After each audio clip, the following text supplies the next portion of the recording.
नमस्कार। आज मैं एक विषय के साथ आप सबके बीच में फिर से आया हूँ। मैंने ये महसूस किया है कि पिछले काफ़ी समय में देश में आपके आसपास एक ऐसा वातावरण बना हुआ है कि लोग बहस रहे हैं। बहुत जो सादा आपकी डिस्कशन भी है डेली की, उसमें लोग आपस में गर्मा-गर्मी हो रही है और ऐसे मुद्दे साधारण मुद्दों से कुछ उसमें राजनीतिक रंग चढ़ जाता है और लोग आपस में इस कदर बहस रहे हैं कि उनका दोस्ती खतरे में है, उनके रिश्ते में कहीं न कहीं एक जो खटास है, वो आना शुरू हुई है। अब ये ऐसा हुआ क्यों है? इसके पीछे थोड़ा-सा हमें जानना पड़ेगा कि ये हुआ क्यों है और अब इसमें क्या सावधानियाँ हम बरतें कि इसे थोड़ा-सा इसके जो दुष्प्रभाव हैं, उसको हम कम करें। अब होने पे जो सवाल है, वो पहला तो एक हमारा टीवी डिबेट का इश्यू है, सोशल मीडिया बहुत हमारे जीवन में घुस गया है। हम सुबह-शाम चाहे व्हाट्सएप है, आपके फेसबुक है, दूसरी साइट्स हैं, ब्लॉग्स हैं, उसमें कहीं न कहीं संवाद कर रहे हैं। इसकी खूबियाँ भी है पर इसके जो नुकसान हमें देखने को आ रहे हैं कि ये इतना खुलापन है कि कोई भी कुछ भी किसी भी विषय पर टिप्पणी कर रहा है, चाहे उसे उस बारे में पूरा ज्ञान है या नहीं है। हर एक व्यक्ति एक्सपर्ट बना हुआ है।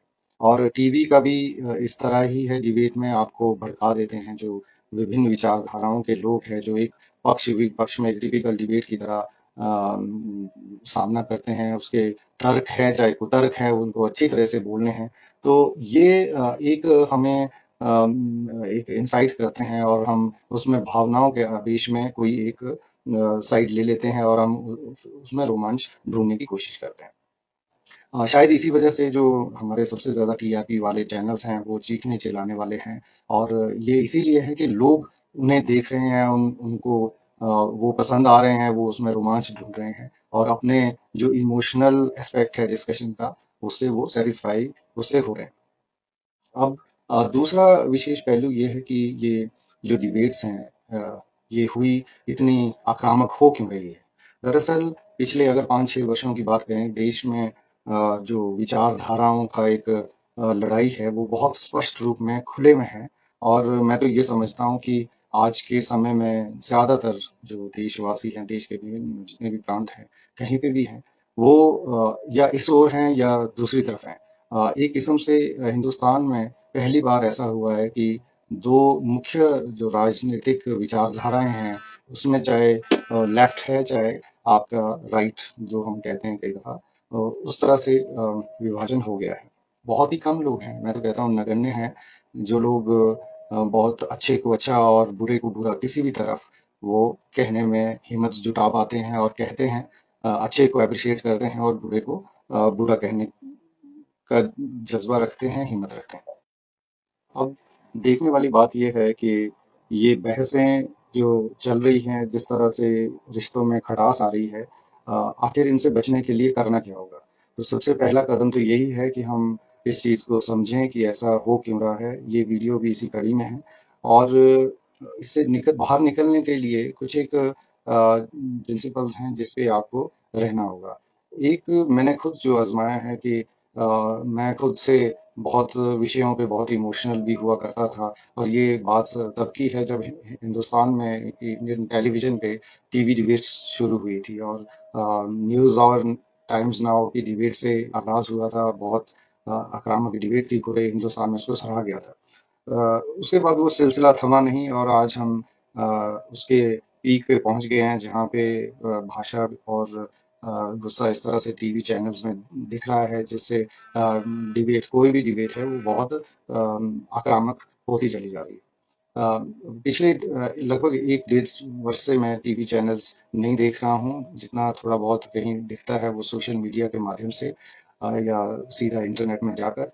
एक कार्य तो यही सबसे अच्छा है कि आप अपना समय जो है वो शांति से बिता सकते हैं बिना किसी उकसाने के। आप तथ्यों पे ध्यान दें, न्यूज़ रिपोर्ट्स इस तरह से जानें कि देश दुनिया में क्या हो रहा है, कैसे हो रहा है, वो तथ्यों पे ज़्यादा आप स्टिक रहें। दूसरा ये है कि अगर आप टीवी देखना ही चाहते हैं तो दूरदर्शन जैसे न्यूज़ है जहाँ पे सिर्फ इंफॉर्मेशन परोसी जाती है। लोकसभा राज्यसभा टीवी हैं जहाँ पे बहुत विषय के तह तक वो जाते हैं, क्या पॉलिसी है, क्या क्या उसके एस्पेक्ट्स हैं, एक्सपर्ट्स क्या कहते हैं, उस पे आप अपना समय बिता सकते हैं। दूसरा ये है कि अगर प्रिंट मीडिया और इंटरनेट पे भी आप न्यूज़ पोर्टल्स खोलते हैं तो ध्यान रहे कि ज़्यादातर आप फैक्ट्स पे केंद्रित रहे, ओपिनियंस कम पढ़े। चाहे जर्नलिस्ट हैं या राजनीतिक जो विश्लेषक हैं, उन पे ज़्यादा रिलाय ना करें, क्योंकि उनका कहीं ना कहीं अपना एक ओपिनियन है, वो भी हम और आपकी तरह कहीं या इस कोने में है या दूसरी छोर से वो नज़रिया उनका टीका है, और कहीं ना कहीं वो बायसनेस उनके ओपिनियन में होती है। तो ओपिनियन के को रहने दीजिए। ओपिनियन सोशल मीडिया में बहुत है, और सोशल मीडिया पे भी ओपिनियंस जो लोग देते हैं अपनी वॉल पे हैं, अपनी पोस्ट पे है, स्टेटस पे है, और खासतौर पर आपके जो मित्र हैं, आपके जो सगे संबंधी है, तो उस पे बहस में मत पड़े। वो फ्री हैं। जो आदमी अपने वॉल पे कोई न्यूज़ है, स्टोरी है, ओपिनियन डाल रहा है, तो उसको डालने दीजिए। उसको चाहने वाले या डिसलाइक करने वाले अपने इमोजीज के थ्रू बयां कर सकते हैं, परंतु अगर बहस आप सीधे ही इस तरह कहेंगे कि बिल्कुल आप गलत हैं, आप आपका तरीका ठीक नहीं है या आपके फैक्ट्स ठीक नहीं है, इस तरह से आप बहस में पड़ेंगे अपने क्लोज रिलेटिव से, तो कहीं ना कहीं रिश्तों में खटास बहुत लंबे समय तक जाती है। और मैं अक्सर ये एक नियम बनाया हुआ है कि अपने जो परम मित्र हैं, अपने संबंधी हैं, उनके साथ उलझना नहीं है। चाहे वो किसी भी आइडियोलॉजी को अपना रहे हैं, उनके साथ ज़्यादा उनकी पोस्ट पे बैठना नहीं है। हाँ, आपकी अपनी पोस्ट, अपनी स्टोरी, स्टेटस पे कहीं वो अगर अनचाहे घुस जाते हैं और कोई शालीनता भी नहीं अपनाते हैं, तो वो कमेंट्स आप हाइड कर सकते हैं, डिलीट कर सकते हैं। तो उसमें आपके पास पूरी फ्रीडम है ऐसे ऐसे माध्यमों पे। और मैं ये कहता हूँ दूसरा कि काफ़ी लोग जो हैं उनको भाषा का किस तरह से उसका प्रयोग करना है, भाषा की शालीनता बने रहे, उसके बारे में हम बहुत कम काम है अभी इस देश में। हम सीधा ही जैसे कहते हैं कि पत्थर मारने वाली बात करते हैं। अगर आप किसी से असहमत भी हैं तो उसका एक बहुत तरीका है, आप निजता में ना घुसें, किसी को ये ना कहें कि आप गलत हैं या आपके विचार बिल्कुल पुराने हैं, समय के अनुरूप नहीं है, बायस्ड हैं। तो सीधा किसी पे निजता पे अगर आप आक्रमण करेंगे तो वापसी में भी आपको उसी तरह का रिस्पॉन्स मिलेगा, और वो कन्फ्लिक्ट